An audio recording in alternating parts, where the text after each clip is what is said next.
నమో తస్స భగవతు వరహతు సమ్మా సంబుద్ధస్స. ఈరోజు మనం సంయుక్త నికాయలోని పబ్బత ఉపమాన సూత్రం గురించి చెప్పుకుందాం.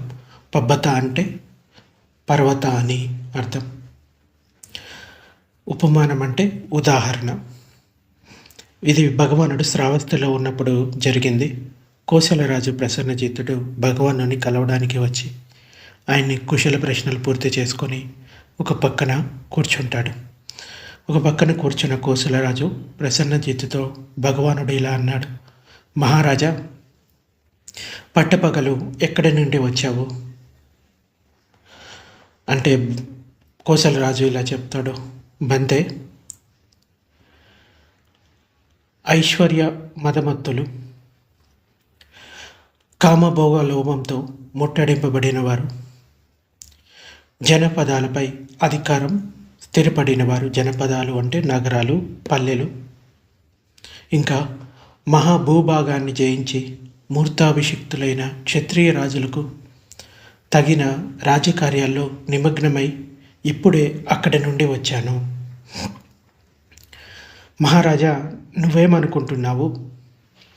విశ్వాసపాత్రుడు, నమ్మదగినవాడు ఒకడు తూర్పు దిశ నుండి వచ్చి నీతో ఇలా అంటాడు: ఓ మహారాజా, ఇది తెలియనా? నేను తూర్పు దిశ నుండి వచ్చాను. అక్కడ మేఘం లాంటి పెద్ద పర్వతం అన్ని ప్రాణులను తొక్కివేస్తూ ఇటువైపే వస్తుంది. అలాగే అప్పుడు రెండోవాడు పడమర దిశ నుంచి వచ్చి, అలాగే మూడోవాడు ఉత్తర దిశ నుండి వచ్చి, నాలుగోవాడు దక్షిణ దిశ నుండి వచ్చి ఇలా అంటాడు. ఏమని? ఓ మహారాజా, మీకు తెలియనా? నేను ఈ దిశల నుండి వచ్చాను. అక్కడ మేఘం లాంటి పెద్ద పర్వతం అన్ని ప్రాణులను తొక్కివేస్తూ ఇటువైపే వస్తుంది. మహారాజా, నీవు చేయవలసింది చెయ్యి. ఒకవేళ మహారాజా అటువంటి మహాభయం, దారుణమైన మానవక్షయం ఎదురైనప్పుడు అరుదైన మానవ జన్మ లభించిన వాడు ఏం చేయాలి అని భగవానుడు అడుగుతాడు.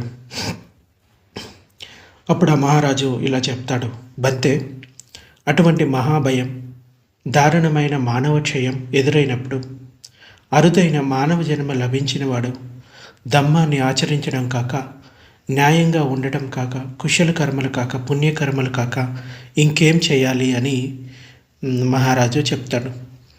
అప్పుడు భగవానుడు ఇలా చెప్తాడు: మహారాజా, జరా మరణాలు, జరా అంటే ముసలితనం,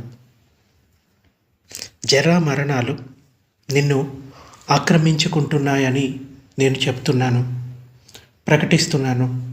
మహారాజా, ఆ జరా మరణాలు నిన్ను ఆక్రమించుకుంటున్నప్పుడు నీవు ఏం చేయాలి?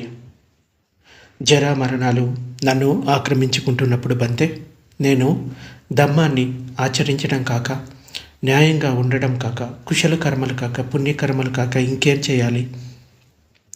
బంతే, మూర్తాభిషిక్తులైన క్షత్రియ మహారాజులు అంటే క్షత్రియ రాజులు, ఇంకా ఐశ్వర్య మదమత్తులు, కామభోగ లోభంతో ముట్టడింపబడిన వారు, జనపదాలపై అధికారం స్థిరపడిన వారు, మహాభూభాగాన్ని జయించిన వారు అస్థి యుద్ధాలు చేయగలరు. కానీ ఇక్కడ జరామరణాలు ఆక్రమించుకుంటున్న విషయం అస్థి యుద్ధం చేయడానికి అవకాశం లేదు. అంటే ఈ ముసలితనంతో లేకపోతే మరణంతో ఎవరైనా యుద్ధం చేయగలుగుతారా? అవకాశం లేదు. అలాగే అశ్వయుద్ధం చేయడానికి అవకాశం లేదు, రథయుద్ధం చేయడానికి అవకాశం లేదు. ఇంకా ఇక్కడ జరామరణాలు ఆక్రమించుకుంటున్న విషయం, ఆ యుద్ధం చేయడానికి అవకాశం లేదు. ఈ రాజవంశంలో మంత్రాంగం తెలిసిన ఆమాత్యులు ఎందరో ఉన్నారు. వారు శత్రువులు వచ్చినప్పుడు వారిలో వారికి భేదాన్ని కలిగిస్తారు. కానీ ఇక్కడ జరామరణాలు ఆక్రమించుకుంటున్న విషయంలో ఇక్కడ మంత్రాంగానికి అవకాశం లేదు. బంతే, ఈ రాజవంశంలో భూమిపైన ఆకాశంలోనూ ఎంతో హిరణ్యం అంటే బంగారు నాణ్యాలు ఉన్నాయి. పైకి వచ్చిన శత్రువుకి ధనలోభం చూపి ఆపవచ్చును. కానీ ఇక్కడ ఈ జరామరణాలు ఆక్రమించుకుంటున్న విషయంలో ఆ ధన యుద్ధాలు ఉపయోగపడవు. బంతే జరామరణాలు ఆక్రమించుకుంటున్నప్పుడు ధమ్మాన్ని ఆచరించడం కాక, న్యాయంగా ఉండటం కాక, కుశల కర్మలు కాక, పుణ్యకర్మలు కాక ఇంకేం చేయాలి అని కోసలరాజు అంటాడు. అవును మహారాజా, అవును. జరామరణాలు ఆక్రమించుకుంటున్నప్పుడు ధమ్మాన్ని ఆచరించడం కాక, న్యాయంగా ఉండటం కాక, కుశల కర్మలు కాక, పుణ్యకర్మలు కాక ఇంకేం చేయాలి అని భగవానుడు ఇలా అంటాడు. ఆకాశమంతా ఎత్తున్న మేఘం లాంటి ఎంతో పెద్ద పర్వతాలు 4 దిక్కుల నుండి అన్నిటినీ నలిపివేస్తూ వస్తున్నట్లుగా క్షత్రియులను, బ్రాహ్మణులను, వైశ్యులను, శూద్రులను, చండాల పుక్కుస కులంలో పుట్టిన వారిని, ప్రాణులన్నిటినీ జరామరణాలు ఆక్రమిస్తున్నాయి. ఎవరిని వదలవు, అందరినీ మర్దిస్తాయి. అంటే 4 వైపుల నుంచి పెద్ద పెద్ద పర్వతాలు దొర్లుకుంటూ నీ వైపు వస్తున్నాయనుకో, అది నువ్వు బ్రాహ్మణుడివా, లేకపోతే క్షత్రియుడివా, లేకపోతే వైశ్యుడివా, లేకపోతే చండాల కులంలో పుట్టావా, దానికి ఎటువంటి తేడా లేదు. చావుకి మరణానికి అవి నీ వైపు వస్తూనే ఉంటాయి. పుట్టినప్పటి నుంచి కూడా మనం ఎటువైపు వెళ్తున్నామంటే ముసలితనం, చావు, వీటి నుంచి ఎవరూ తప్పించుకోలేరు. ఇవి ఎందుకు జరుగుతున్నాయి? ఇవి జరగటానికి కారణం ఏంటి? ఇవి ఇలా వచ్చినప్పుడు అక్కడ హస్తిదళానికి భూమి లేదు, రథపదార్థులకు భూమి లేదు, యంత్రాంగ యుద్ధానికి అవకాశం లేదు, ధనలోభం చూపి వాటిని గెలవలేము. అందుకని పండితుడైన వాడు, ధీరుడు తన క్షేమాన్ని చూసుకొని బుద్ధ, ధమ్మ సంఘాలలో శ్రద్ధను కలిగి ఉండాలి. మనోవక్కాయాలతో అంటే మనసుతోటి కానీ, మాటలతో కానీ, శరీరంతో కానీ ఇక్కడ ధమ్మాన్ని ఆచరించేవాడు ఇక్కడ ప్రశంసింపబడతాడు, సుగతిలో సుఖిస్తాడు.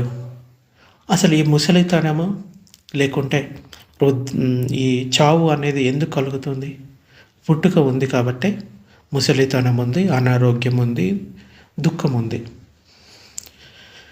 అదే పుట్టుకే లేకపోతే, అసలు జన్మే లేకపోతే దుఃఖం లేదు. మరి నేను పుట్టకూడదు, జన్మించకూడదు అంటే జన్మ ఆగిపోతుందా? అలా జరగదు. కర్మ దాని పని అది చేస్తూ ఉంటుంది. కానీ ఎప్పుడైతే మన మనసులో ఉన్న అవిద్య, తృష్ణ 2 తొలగిపోతాయో కర్మకి అంత శక్తి ఉండదు. అంచేత వీలైనంత ధమ్మాన్ని ఆచరించాలి, శీలాన్ని ఆచరించాలి, దానాది పుణ్యకార్యాలు చేసుకుంటూ పోవాలి. ధ్యానం చేసుకుంటూ మన మనసులో ఉన్న కల్మషాలను తొలగించుకోవడానికి ప్రయత్నించాలి. అప్పుడు ఎటువంటి దుఃఖం ఉండదు. దుఃఖం నుంచి బయటపడిన వారు అవుతాం. ఈ శరీరం ఉన్నంత వరకే దుఃఖం, ఈ శరీరం లేనప్పుడు దుఃఖం లేదు. అంచేత అందరూ కూడా మాటలతో, శరీరంతో, మనసుతో కుశల కర్మలు చేయడానికి ప్రయత్నించాలి. కనీసం సుగతులలో జన్మించడానికి అవకాశం ఉంటుంది. అందుకోసమే భగవానుడు చెప్తూ ఉంటాడు, ఈ విశ్వంలో ఉన్న అంటే దేవతలు కానీ, లేకపోతే మనుషులు సంఖ్య ఎక్కువ, లేకపోతే నరకలోకాలలో ఉండే ప్రాణుల సంఖ్య ఎక్కువ అంటే నరకలోకాలలో ఉండే ప్రాణుల సంఖ్య చాలా ఎక్కువ అని భగవానుడు చెప్తాడు. ఎందుకంటే అక్కడ ఎప్పుడు రాగద్వేష మోహాలతోటి అల్లాడుతూనే ఉంటారు. ఇంకా అవే పెంపొందించుకుంటూ దుఃఖాన్ని పొందుతూ ఉంటారు. అందుకే భగవానుడు దానాది పుణ్యకార్యాలు చేయండి, త్రిశరణాలను పొందండి, ఇంకా పంచశీలాలను పాటించండి అని పదే పదే చెప్పాడు. కనీసం దాని ద్వారా ఆయన దుఃఖ జన్మలు పొందకుండా ఉంటారు. సో వాటన్నిటికన్నా ముఖ్యమైనది నిబ్బానాన్ని పొందటం. ఒకవేళ నిబ్బానాన్ని పొందినట్లయితే పూర్తిగా దుఃఖం నుంచి విముక్తులం అవుతాం. సో చావుని కానీ, ముసలితనాన్ని కానీ నువ్వు డబ్బుతోటి కొనలేవు, ఇంకా ఏ యుద్ధం చేసి గెలవలేవు, కుటుంబీకులు కాపాడలేరు, నిన్ను నువ్వే కాపాడుకోవాల్సి ఉంటుంది. సమయం ఉన్నప్పుడే అన్నిటినీ చక్కబరుచుకోవాలి. సమయం అయిపోయినాక దుఃఖపడి ఏం ఉపయోగం లేదు. అందుచేత ధమ్మాన్ని చక్కగా ఆచరించండి, దుఃఖం నుంచి బయటపడండి.